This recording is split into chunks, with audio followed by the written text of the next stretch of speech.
اعوذ باللہ من الشیطان الرجیم۔ اللہ کی رضا کے سامنے دنیا کی نہیں چلتی۔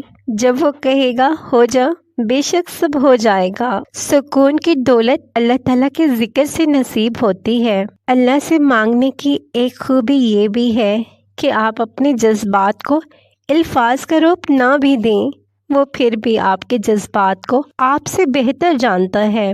اگر وہ تمہارے دل میں دعا کا خیال لا رہا ہے تو وہ تمہیں اس بات کا اشارہ دے رہا ہے کہ اب بھی سب ختم نہیں ہوا، اب بھی کن کی امید باقی ہے، اب بھی وہ تمہارے نصیب کو تمہاری چاہت کے مطابق کر سکتا ہے۔ دیکھو تم درد کا سجدہ زمین پر کرتے ہو اور تمہاری صدا ساتویں آسمان تک جاتی ہے۔ بے شک جب اللہ تھام لیتا ہے تو پوری دنیا مل کر بھی نہیں گرا سکتی۔ غم ہی تو ہمیں جینا سکھاتا ہے، خوشیوں میں تو انسان خود کو بھی بھول جاتا ہے۔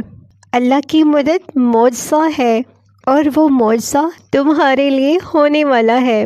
اللہ تعالیٰ اپنے بندے کی تڑپ کبھی ضائع نہیں ہونے دیتا۔ پھیلائی ہوئی جھولی اللہ خالی نہیں رہنے دیتا ہے، مگر حقیقت یہ ہے کہ انسان بے صبر ہوتا ہے۔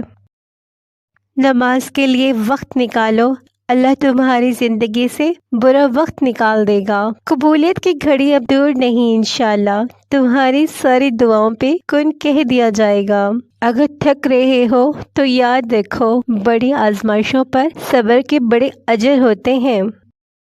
تم سمندر کی گہرائی سے بھی پکارو گے، اللہ وہاں بھی تمہاری سنے گا۔